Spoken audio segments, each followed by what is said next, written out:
just a noise in the distance. And, at first he ignored it and continued enjoying his day in nature. But as he walked, it just kind of got annoying and sort of disturbing the tranquility of his morning. And finally, it got so distracting that he finally said, let me just go and see what's happening.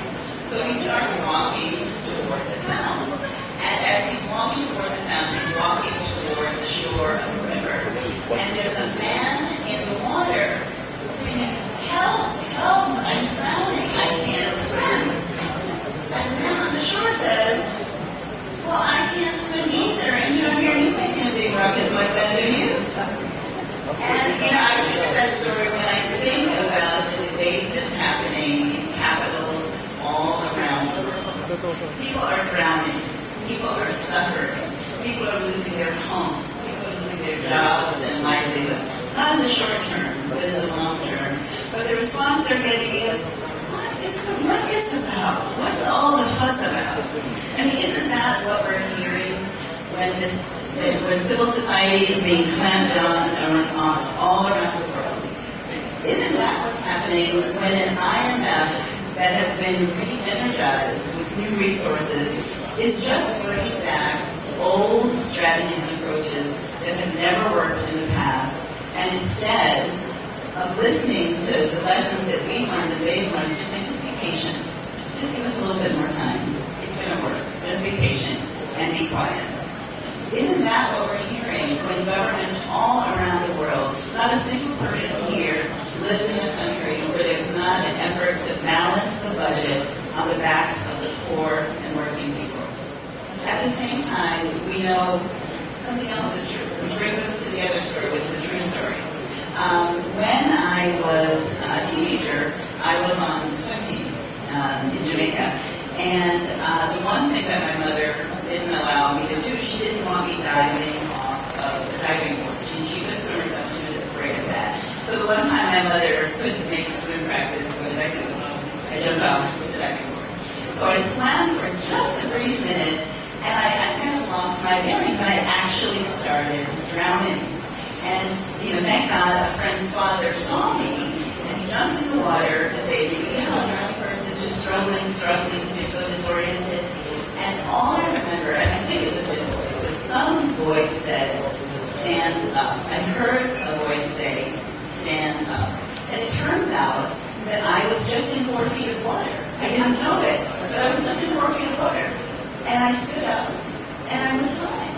And in my mind, I decided that that's what's happened in Tunisia. Despite the appearances that all is lost and all has been lost for a long time, somebody heard a voice that said, stand up. And then someone else said, they turned to someone else and said, stand up. And all of a sudden, millions of people listen to the call to stand up and go stand up in the public square. And I feel as though that's what we're here, that's a part of what we're here to do today. To strengthen our capacity to tell more and more people the message to stand up for social and economic justice. Despite the crackdown on civil society, despite the backlash that's being organized by the reactionary forces in all of our countries, stand up. And we're so blessed to live in a time where there are actually contemporary examples of the power of people standing up. And I said I'll talk to you about the movement that I know Social Watch to be. The movement of peasants, farmers, the movement of young people, the movement of the jobless, the movement of immigrants, the movement of researchers, academicians, the movement of domestic workers, the movement of homeless people, and so on and so forth.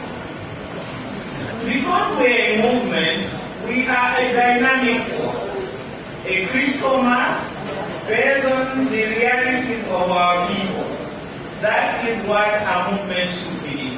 And when we were listening to the news earlier in the year, and we were watching pictures of the Arab Spring, we knew that the watchers are there doing that which they know best.